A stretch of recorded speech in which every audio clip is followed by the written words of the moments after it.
중국과 일본의 관계가 악화일로를 걷고 있습니다. 만약에 중국이 대만을 때리면 일본을 때린 걸로 간주하겠다, 이런 식으로 일본의 다카이치 총리가 발언을 하게 되면서 중국에서 아주 그냥 난리가 났어요. 관영 매체 가지고 노발대발 엄청 하고, 일본 영토에 뭐 함대 보내가지고 무력 시위도 하고, 일본에 여행 가지 말라고 막 자제령 걸고, 실제로 항공권 취소가 엄청 돼가지고 불매 같은 거를 한다는 거예요. 일본 수산물도 안 사준다 그러고, 얼마 전에는 짱구 극장판까지 개봉이 연기가 됐대요. 원래 한중일 3국 정상회담도 예정돼 있었는데 이것도 안 나간다고 중국이 버티고 있고, 원래도 안 좋았지만 요즘에 진짜 돌이킬 수 없을 정도로 중일 관계가 안 좋아지고 있습니다.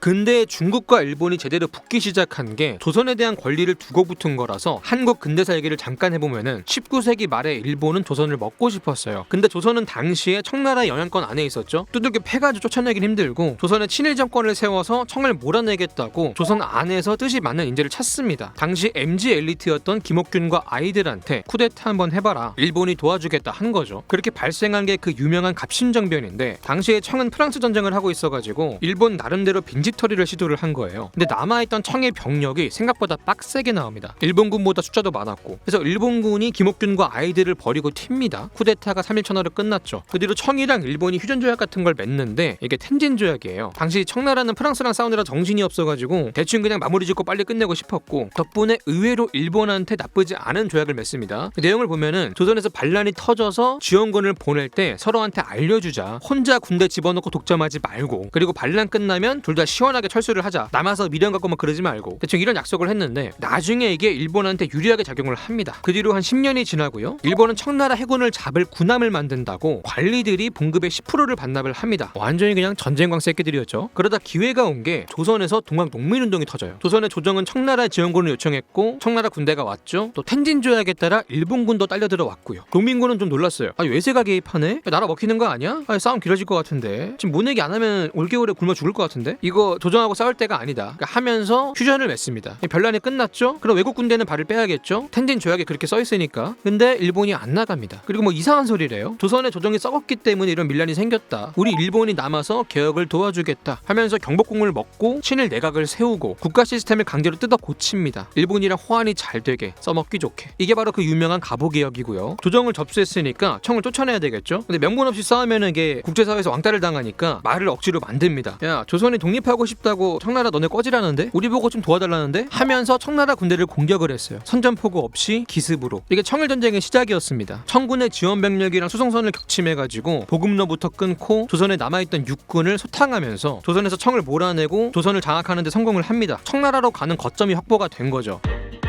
그럼 이제 중국 본토로 가야겠죠? 그 전에 바닷길을 막고 있는 해군을 뚫어야 되는데, 당시에 청나라 함대가 스펙상 아시아 최강이었어요. 근데 막상 붙어보니까 방산비리 덩어리야, 별거 없어. 그래서 일본 함대가 대승을 거두는 반전이 일어나요. 그 결과 일본이 제해권을 장악하게 되고요, 바다의 고속도로를 중국으로부터 빼앗고 보급 싸움에서 우위에 서게 됩니다. 덕분에 요동반도, 산둥반도까지 먹게 되고요. 과정에서 남은 청나라 해군까지 전멸시키면서 청은 일본의 침투와 보급을 막을 방법이 사라졌고, 결국은 항복을 하게 됩니다. 그렇게 시모노세키 조약을 체결하게 됐죠. 거의 뭐 노예계약이었습니다. 청은 조선에 대한 권리를 포기했고 요동반도와 대만을 넘기게 됩니다. 특히 막대한 전쟁 배상금을 지불하게 됐는데, 일본은 이 돈을 낭비하지 않고 재투자를 하면서 산업혁명을 완성하게 됐고 열강으로서 기반을 갖추게 됩니다. 이 청일전쟁은 판도를 바꿨어요. 아시아의 맹주가 중국에서 일본으로 이동했고, 중국 중심의 중화질서가 끝나고 일본이 제국주의 열강으로서 부상하게 됐죠. 이후 일본은 아주 오랫동안 중국 위에 서게 됩니다. 2010년에 중국이 일본의 GDP를 넘길 때까지 무려 115년이나 지속이 됐죠. 전후에 힘이 다한 청나라는 얼마 안가 망했고, 국민당의 장제스가 중국을 통일하게 됩니다. 불안정한 통일이었어요. 공산당 잔당과 싸우고 있었거든요. 중국 밖의 글로벌 정세를 보면은 서구 열강들은 1차 대전을 끝낸 상황이었고, 그 여파로 세계적인 대공황이 왔고, 이게 나치와 파시즘을 탄생을 시켰고 2차 대전으로 번지게 됩니다. 마찬가지로 일본 경제도 안 좋았어요. 그래서 군국주의가 부상했고 결국은 일본도 2차 대전의 침략국이 되죠. 의외로 일본 정부는 전쟁을 원치 않았어요. 근데 군부가 멋대로 움직인 거예요. 제일 먼저 만주를 침략하는데, 이번에도 명분은 주작이었어요. 자기들이 쓰는 철도를 자기들이 폭발을 시키고 중국군이 그랬다고 뒤집어 씌우면서 침략을 합니다. 만주를 먹긴 했는데 명분부터가 엇갈아서 날로 먹긴 좀 힘들고, 청나라의 마지막 황제를 바지사장으로 세우면서 가공을 해가지고 좀 먹거든요. 근데 정부가 승인을 안 해주니까 군부가 총리 사는 곳에 가가지고 총으로 쏴버려요. 근데 민심이 또 군부한테 좋았습니다. 애국자다, 잘했다, 뭐 이런 거예요. 경제가 안 좋으니까 사람들이 극단적이야. 이때 군부의 입김이 엄청 세지고 군국주의 체제가 고착화가 됩니다. 뭐만 하면 전쟁하자고 하는데 막을 사람이 없었어요. 이 독단은 결국 본격 본격적인 중국 침략으로 이어집니다. 마침 국민당이랑 공산당이 국공내전 중이라서 반으로 쪼개진 애들 패는 게 뭐 어렵겠나 싶었던 거죠. 이번에도 명분은 주작을 했어요. 야, 우리 군인 한 명이 실종이 됐거든? 너네가 데리고 있지? 하면서 시비가 붙습니다. 그러니까 중일 전쟁이 시작이 됐는데 생각보다 쉽지가 않았어요. 외적을 앞에 두고 국민당과 공산당이 손을 잡았거든요. 전쟁이 장기화가 됩니다. 전쟁 중에 일본은 끔찍한 짓을 많이 했어요. 당시 수도였던 난징에서 수십만을 죽였는데 이게 그 유명한 난징 대학살입니다. 누가 먼저 백면배나 뭐 그런 얘기를 하고 그랬대요. 또 731 부대의 인체 실험도 이 시기였어요. 실험 대상에는 한국인도 포함이 돼 있었다고 하더라고요. 그러다 2차 대전에서 일본이 패망하고 전쟁이 끝나면서 얼마 뒤에 중국 본토를 이번에는 공산당이 먹게 됩니다. 국민당은 대만으로 밀렸고요. 당시 국제 정세를 보면은 냉전이 시작이 됐어요. 사회주의와 자유주의 간의 경쟁이 있었고 여기서 일본은 미국에 바짝 엎드려서 자유주의 진영에 서게 됩니다. 그래서 수교도 공산당이 먹은 중국 본토가 아니라 국민당이 있는 대만이랑 수교를 하게 되고요. 그러다가 상황이 바뀐 게 사회주의 진영이 자기들끼리 싸우거든요. 소련이랑 중국이 주도권 다툼을 하게 돼요. 이 소련을 잡기 위해서 미국이랑 중국이 손잡게 되고요. 이때 한 게 그 유명한 핑퐁 외교인데 미국이랑 중국이 친해질 것 같으니까 일본은 마음이 급해졌어요. 아 형님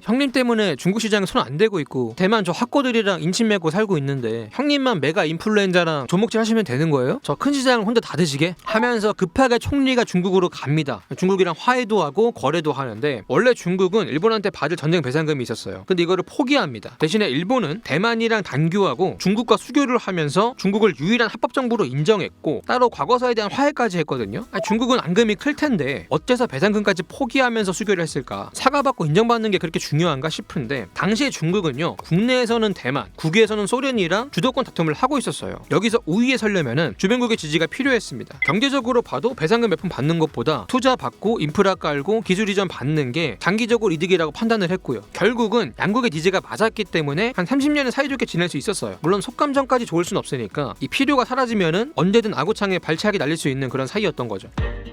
근데 발차기 언제 날리냐? 90년대 날립니다. 이때부터는 일본이 우경화가 되면서 과거사를 부정하기 시작해요. 우경화가 왜 됐냐? 일본이 80년대에 버블 경제로 전성기를 보내다가 버블이 꺼진 게 90년대거든요. 그 뒤로 잃어버린 10년이 시작이 됩니다. 현실이 힘드니까 과거의 영광에 집착을 하게 돼요. 세계를 호령하던 군국주의 시절을 그리워하게 됩니다. 근데 당시 일본 정부는 이런 민심을 잘 잊지 못했어요. 그러면서 침략과 식민 지배, 위안부 문제를 공식적으로 사과를 하거든요. 이게 일본 우익들의 심기를 건드립니다. 또 사과하냐? 맨날 사과할 거야? 자식들도 사과시킬 거야? 아니 센 놈 중에 안 나쁜 놈 있었냐? 반발이 굉장히 심했어요. 그 뒤로 우익들만의 카르텔이 강해지면서 정계나 학계, 문화계에 지대한 영향을 미치게 됩니다. 결국 교과서까지 이게 고치면서 역사를 모르는 세대가 생겼죠. 특히 극우 정치가 부상하면서 고이즈미, 아베 같은 인물이 등장하게 됐는데 이들은 일본을 다시 전쟁이 가능한 국가로 만들고 싶어 해요. 여기에 한국이나 중국은 긁힐 수밖에 없고 특히 야스쿠니 신사참배도 문제가 되는데 여기에 전범들 위패가 걸려 있어가지고 이거 전범 숭배하는 거 아니냐. 한국이나 중국은 또 긁히는 거죠. 일본 정치인들은 이걸 해야 표가 생기니까 또 안 할 수가 없고 중국도 가만히 있지만은 않습니다. 반일 정서를 주요 통치 수단으로 삼은 지가 꽤 됐어요. 특히 천안문 사태 당시에 민주화 운동을 잔혹하게 탄압을 하면서 90년대부터 공산당 인기가 별로 안 좋았거든요. 그래서 내부의 불만을 밖으로 돌리고 싶어 했어요. 그렇게 양국 정치인의 집권을 위해서 때린 역사를 모르게 된 일본 세대와 맞은 역사가 너무 열받는 중국인들이 양산이 됐고 서로를 이해하지 못하게 됐다라는 겁니다. 특히 아베 신조나 시진핑처럼 양 국가 모두에서 강경한 정치인이 장기 집권하게 되면서 상황이 장기화, 고차가 됐다는 말이 있습니다. 근본적인 정세의 변화도 양국 관계에 영향을 끼쳤는데 이게 버블 붕괴 이후에 일본이 약해지는 동안에 중국은 갈수록 급격하게 성장을 했거든요. 특히 2010년에 일본 GDP를 추월하게 되면서 아시아 패권국의 지위가 중국으로 다시 넘어갑니다. 이때부터 일본의 위기감이라는 것은 극에 달하게 돼요. 그럴수록 강한 나라를 원하게 되고 우경화도 심하게 진행이 됐죠. 그리고 예전만큼 서로가 필요하지도 않아요. 이제 중국은 일본의 투자나 기술이 필요가 없죠. 돈도 내가 더 많고 기술도 빼먹을 만큼 빼먹었고 미국의 전략 변화도 영향이 큽니다. 소련이 셀 때는 미국이 중국이랑 가까이 지냈는데 지금은 중국이 세니까 중국을 견제하잖아요. 혼자서 벅차니까 일본도 조금 거들라 하고 있고 미국의 허락을 받은 일본이 군비 증강을 하고 있고 중국은 열받죠. 전범 새끼들 또 무기 든다고. 근데 피해자와 가해자의 관계가 조금 바뀐 게 과거에는 중국이 약하니까 항상 처맞는 포지션이었는데 지금은 이제 세져가지고 일본을 막 툭툭 칩니다. 몇 가지 예를 좀 보자면은 센카쿠 열도 문제가 있어요. 여기가 일본 땅인데 중국이 자기들 거라고 주장하고 있어요. 원래는 관심이 없었거든요. 근데 석유가 있다고 소문이 나면서 탐을 내기 시작한 거야. 한 번은 여기 근처에서 이게 중국 어선이 몰래 고기잡이를 하다가 일본 해경 단속에 걸립니다. 근데 중국 어선이 그냥 교통사고 내버리고 도망가요. 나중에 잡히긴 하는데 중국 정부가 협박을 합니다. 선장 놔줘라. 안 놔주면 히토리 안 팔겠다. 근데 이거 없으면 일본은 제조업이 안 되니까 결국은 꼬랑지를 내리거든요. 중국이 힘으로 찍어 누른 거예요. 그리고 2년 전에 후쿠시마 오염수가 방류가 되면서 중국이 노발대발했죠. 그거를 바다에 버리면 어떡하냐고. 너네 물고기 이제 안 팔아준다고. 문제는 중국도 방류를 많이 한다는 거예요. 심지어 일본보다 많이 합니다. 약간 내로남불이긴 한데 이것도 그냥 힘으로 찍어 누르는 거죠. 일본도 맞고만 있진 않습니다. 뒤에 미국이 있잖아요. 미국이랑 손잡고 반도체 소재, 장비 같은 거 안 파는 식으로 대응하고 있어요. 그리고 대만 문제 갖고도 싸우는데 만약에 중국이 대만을 먹으면 대만에 무기를 들이지 않겠습니까? 근데 이게 일본이랑 너무 가까워요. 중국 군대가 일본 영토 코앞까지 오는 거죠. 그래서 중국이 대만을 먹으면 그 다음은 우리 일본이다. 이런 위기감이 일본에 있는 거죠. 특히 일본이 에너지를 수입할 때 물량 대부분이 대만 해협을 통해서 와요. 근데 중국이 대만 먹고 길 막으면 어떡해? 그래서 대만을 지키는 게 곧 일본을 지키는 거라고 믿는 거죠. 이번에 다카이치 총리가 대만 얘기했던 것도 이런 맥락에 있는 겁니다. 특히 작년에 중일 관계가 극으로 치닫게 되는 게 중국에서 10살짜리 일본 아이가 살해를 당하는 사건이 터져요. 일본 사람이란 이유로 무고한 아이를 해친 거죠. 하필 날짜도 일본이 중국을 침략한 날짜였대. 또 중국 내에서도 안타까워하는 여론이 많았는데 또 한편에서는 일본인은 죽어도 싸다, 잘했다 이런 여론이 또 적지 않았다고 해요. 이날 이후로 일본인과 일본 기업의 중국 탈출이 가속화가 됐고 일본 정부는 공식적으로 중국을 적으로 규정하게 됩니다. 특히 이 사건으로 일본에서 아주 강경한 정치인이 부상하게 되는데 바로 현재 총리인 다카이치 사나이 총리예요. 중국이 강경하게 대응하겠다고 나오면서 전폭적인 지지를 받고 총리까지 오르게 됩니다. 이 다카이치는 아베 신조의 정책 상당 부분을 계승하면서 여자 아베란 평가를 받는 인물이에요. 중국의 폭력에 대해서 일본이 구구 정치로 화답을 한 거죠. 결국 강경한 사람이 강경한 사람을 만든 겁니다. 자, 오늘 영상 여기까지고요. 지금까지 지식한 입의 한 입만이었습니다.